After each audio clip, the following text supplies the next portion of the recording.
one with God the Lord Most High. Your hidden glory. Selamat pagi teman-teman. Walaupun kita tidak dapat bertemu hari ini, bersyukur kita tetap bisa beribadah kepada Tuhan. Sebelum kita memulai ibadah pada hari ini, mari kita mengambil saat teduh sejenak. What a beautiful name it is. What a beautiful name it is. You sing.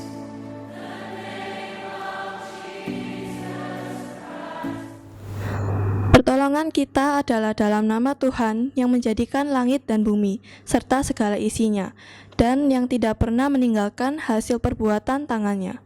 Turunlah kiranya ke atas kita kasih karunia dan damai sejahtera dari Allah Bapa, Allah Putra, dan Allah Roh Kudus. Amin.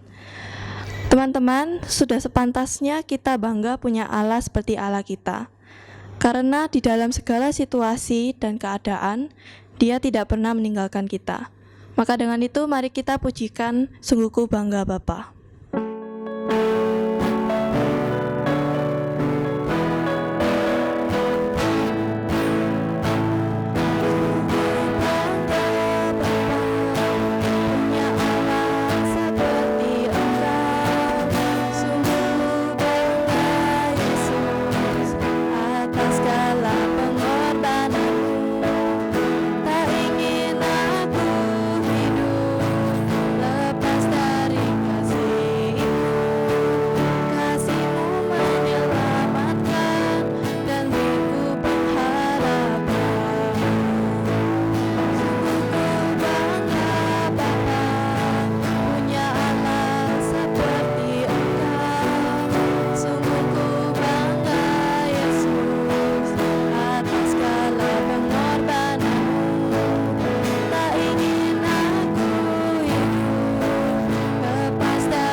Teman-teman, setelah kita merenungkan kembali seminggu yang telah berlalu, kita pun akan mengingat akan dosa-dosa dan kesalahan yang telah kita perbuat.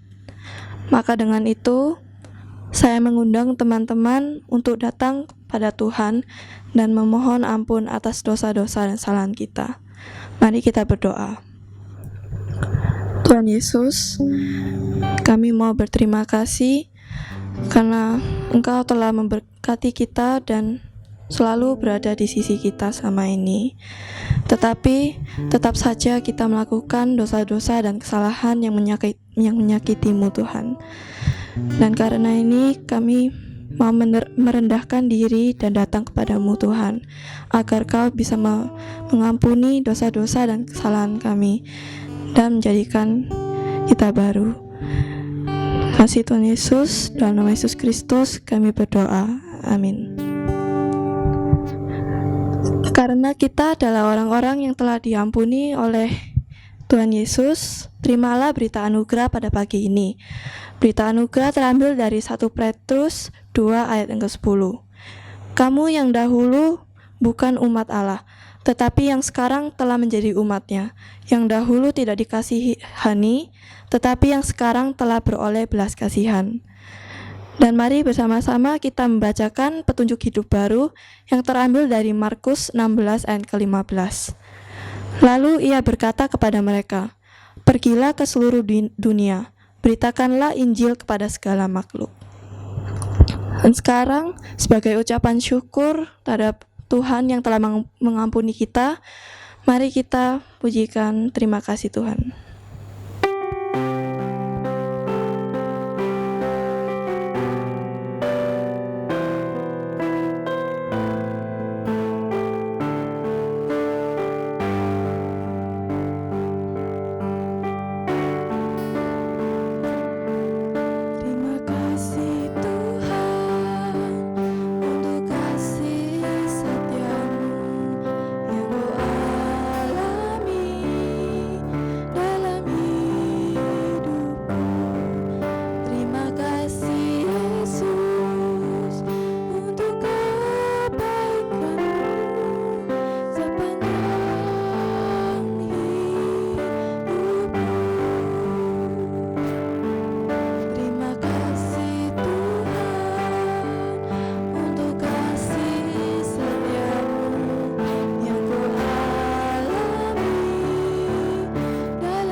Sekarang kami akan mendengarkan firman Tuhan, tetapi sebelumnya mari kita mempersiapkan hati kita agar kami dapat menerima firman Tuhan ini dan dapat dijadikan alat dalam rumah Tuhan.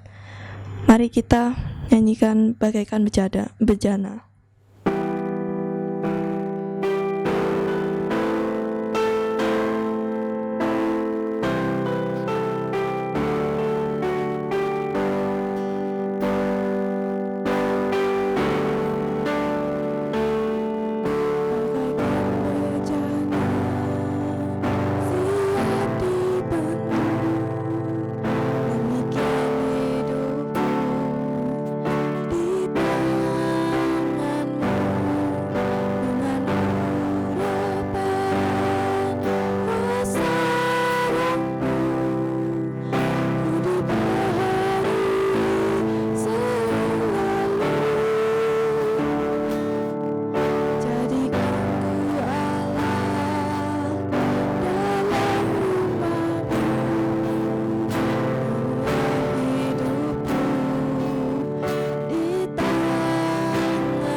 Selamat pagi, saudara sekalian.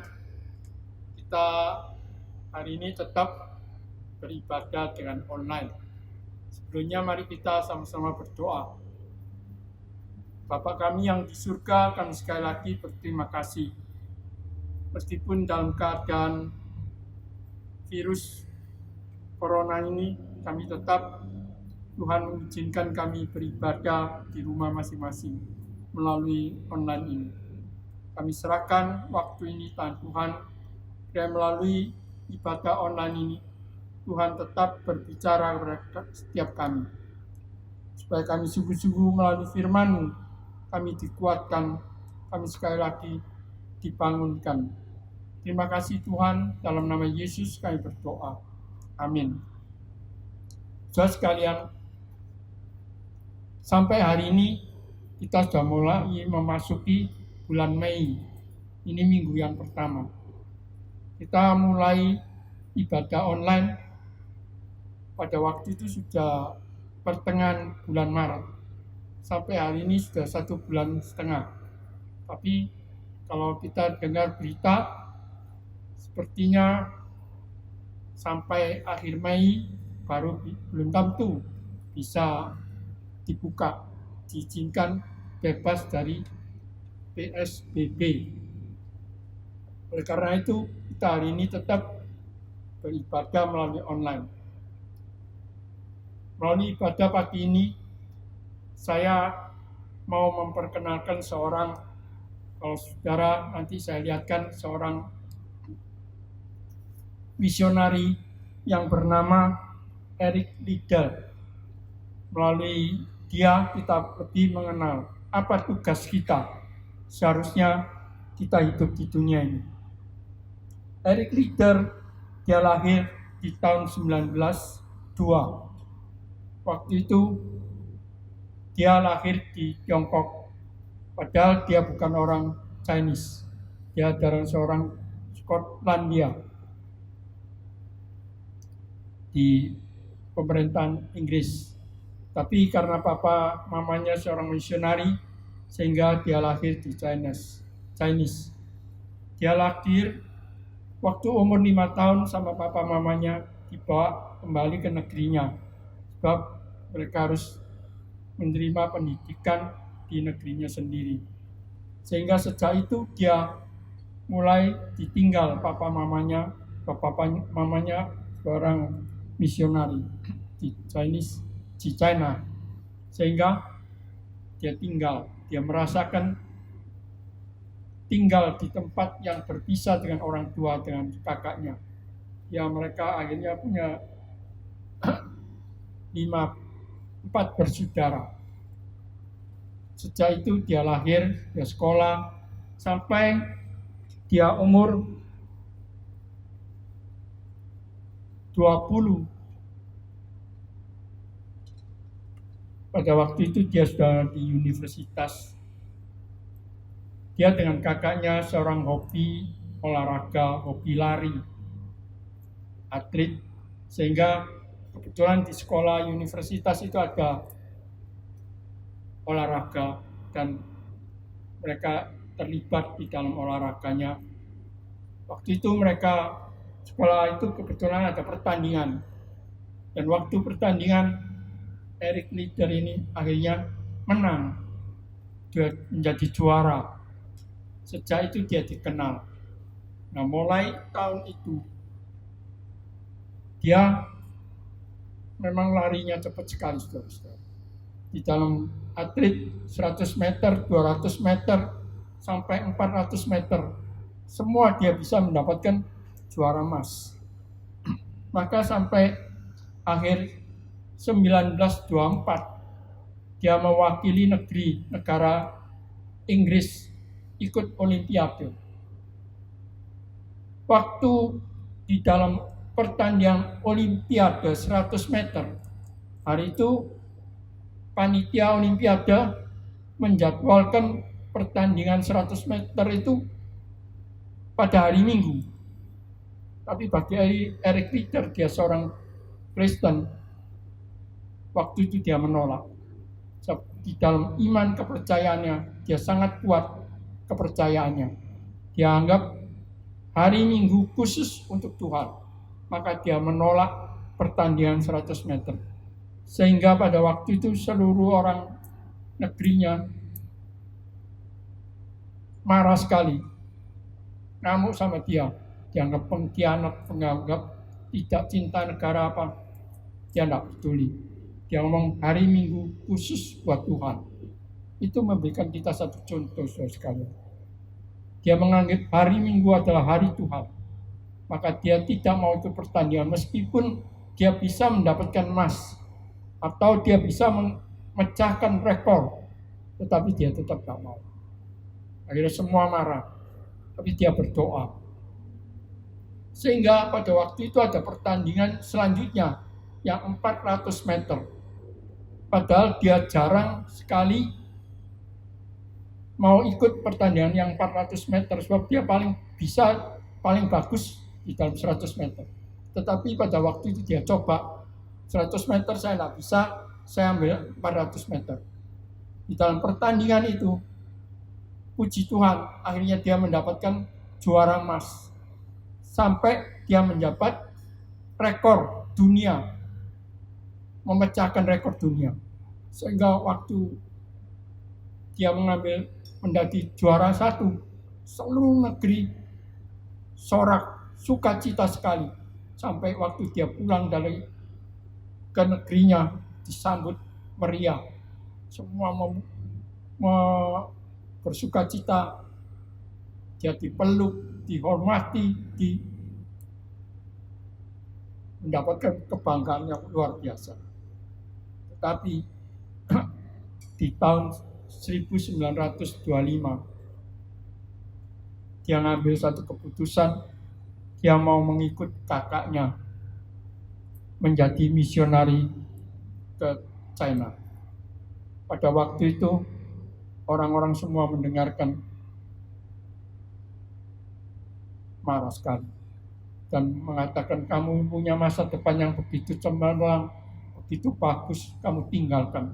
Kenapa? Tapi dia tidak peduli.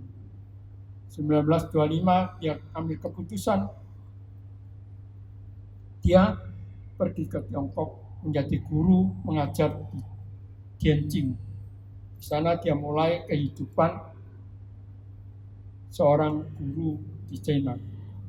Padahal pada zaman-zaman itu Tiongkok satu negara yang sangat kacau balau. Di dalam beberapa tahun, kita tahu di tahun 1900 tahun 20 negara Tiongkok sudah dikuasai komunis. Waktu itu peperangan saudara, lalu ada perang dengan Jepang, sehingga negara itu kacau sekali. Tapi dia menjadi seorang misionari di sana. Saudara sekalian, 1934 akhirnya dia menikah dengan seorang anak juga misionari dari orang Kanada. Dia kawin, pernikahan mereka itu hanya 11 tahun lamanya. Sebab 1935 Tiongkok sangat kacau sekali, dan akhirnya 1937 dia dengan semua misionari ditangkap, dimasukkan tempat penampungan, mereka ditaruh di dalam sana. Tetapi Eric Richter tetap dia menjadi seorang hamba Tuhan yang sangat bagus sekali. Dia di dalam tempat penampungan, dia menolong orang-orang, dia membantu orang sehingga dia disukai. Tapi saudara sekalian, di dalam waktu dia di dalam penampungan 1943, dia ditahan, dimasukkan. Tidak lama lagi, 1945, akhirnya dia diketahui dia kena kanker otak. Gak lama dia meninggal. Sejak 1943 itu anak-anaknya dan istri semua dikirim ke Tiongkok, dikirim pulang ke Skotlandia, sehingga sejak itu mereka gak ketemu lagi, dan sejak itu terus perpisahan sampai dia meninggal. Saudara sekalian, melalui Eric Richter kita melihat, memberikan kita satu contoh. Meskipun dia bukan orang Chinese, tetapi karena cinta kasihnya sehingga dia rela, akhirnya dia meninggal di Tiongkok kena kanker. Saudara sekalian, hari ini kalau kita lihat COVID-19 di negara Indonesia, beberapa minggu yang lalu saya mendengarkan melalui berita TV, tukang gali kuburan itu kadang sampai kualan. Kadang satu hari mereka harus menggali 11 kuburan untuk mengubur mereka yang mati karena COVID-19. Itu di Jakarta, saudara. Coba saudara pikirkan. Mereka semua itu meninggal dengan mendadak, tiba-tiba. Lalu, jiwa mereka bagaimana? Tuhan Yesus sebelum dia naik ke surga, di dalam Matius 28 ayat 18 sana berkata, saya bacakan. Matius 28 ayat 18, Yesus mendekat mereka dan berkata, kepadaku telah diberikan segala kuasa di surga dan di bumi. Karena itu pergilah, jadikan semua bangsa muridku dan baptislah mereka dalam nama Bapa dan Anak dan Roh Kudus. Dan ajarlah mereka melakukan segala sesuatu yang telah kuperintahkan kepadamu. Dan ketahuilah aku menyertai kamu senantiasa sampai kepada akhir zaman. Saudara sekalian, hari ini di sekitar kita ada orang-orang yang saudara kenal. Barangkali dia itu orang tuamu, barangkali itu saudaramu, barangkali itu sanak famili. Kamu tahu mereka kapan dipanggil Tuhan? Tidak tahu. Seperti mereka yang kena sakit, kena COVID-19. Mereka tahu hari itu mereka akan meninggal. Tidak tahu. Tapi kalau mereka sudah meninggal, mereka kemana? Itulah saudara sekalian. Tuhan Yesus sebelum naik, dia memberikan satu perintah supaya kita memberitakan firman Tuhan kepada mereka, supaya mereka juga diselamatkan. Hari ini kalau mereka yang meninggal itu saudara kita, orang tua kita, atau teman kita yang baik, bagaimana hatinya? Mereka kemana? Apakah mereka sungguh kembali ke Tuhan, atau mereka binasa selama-lamanya? Oleh karena itu saudara sekalian, hari ini melalui COVID-19, Tuhan sekali lagi mengingatkan kita, hidup ini sementara. Kita diberi tugas sebagai anak-anak Tuhan, memberitakan firman Tuhan secepatnya. Sebab kita tidak tahu kapan kita akan meninggalkan dunia. Itulah tugas kita. Di dalam Kejadian pasal 3, waktu Adam dan Hawa memakan buah yang dilarang. Lalu pada hari itu Tuhan turun dari langit surga. Mereka tahu Tuhan datang, mereka sembunyi. Tuhan tanya, di manakah kamu? Hari ini juga Tuhan akan berkata dengan kita semua. Di manakah mereka? Di manakah papa mamamu? Di manakah saudara-saudaramu? Saudara sekalian, itulah tugas kita. Tuhan datang mencari, bukan kita yang mencari Tuhan. Melainkan Tuhan datang, pertama dia datang mencari Adam dan Hawa. Kedua kali melalui Tuhan Yesus lahir ke dunia. Firman menjadi alam, firman menjadi manusia. Dia datang mencari kita, memberikan keselamatan untuk kita. Itulah saudara-saudara, tugas kita masing-masing. Beritakanlah firman Tuhan secepatnya, sebab kita tidak tahu kapan mereka akan meninggalkan dunia. Oleh karena itu, melalui COVID-19 sekali lagi mengingatkan kita, orang-orang di sekitar kita, sewaktu-waktu mereka akan berangkat. Maka itu cepatlah, waktu tidak banyak, kesempatan tidak terlalu banyak. Itulah Tuhan berikan kita saat ini. Berdoalah untuk sanak famili, berdoalah untuk orang-orang di keluargamu, papamu, mamamu, saudara-saudaramu, mereka yang belum percaya Tuhan, supaya mereka juga percaya. Sehingga waktu mereka meninggalkan dunia, mereka mendapatkan hidup yang kekal. Itu penting sekali. Orang Skotlandia rela mengorbankan hidupnya datang ke Tiongkok memberitakan firman kepada orang Chinese. Kita apakah tugas juga punya beban mengasihi mereka? Kita tidak usah ke luar negeri, orang-orang di sekitar kita saja. Apakah mereka sudah percaya? Itulah yang penting. Mari kita berdoa. Terima kasih Tuhan, melalui firman-Mu Engkau sekali lagi mengingatkan kami. Melalui kejadian di dunia kali ini, melalui COVID-19, Engkau sekali lagi mengingatkan kita bahwa hidup ini sangat singkat. Hidup ini tidak ada artinya. Sebab kita semua sungguh menghargai hidup yang Tuhan berikan. Sebab kita sebagian anak Tuhan mau mengambil kesempatan memberitakan firman Tuhan, mengajak melalui hidup kita, melalui kesaksian kita, menceritakan tentang Tuhan Yesus pada orang-orang yang di sekitar kita.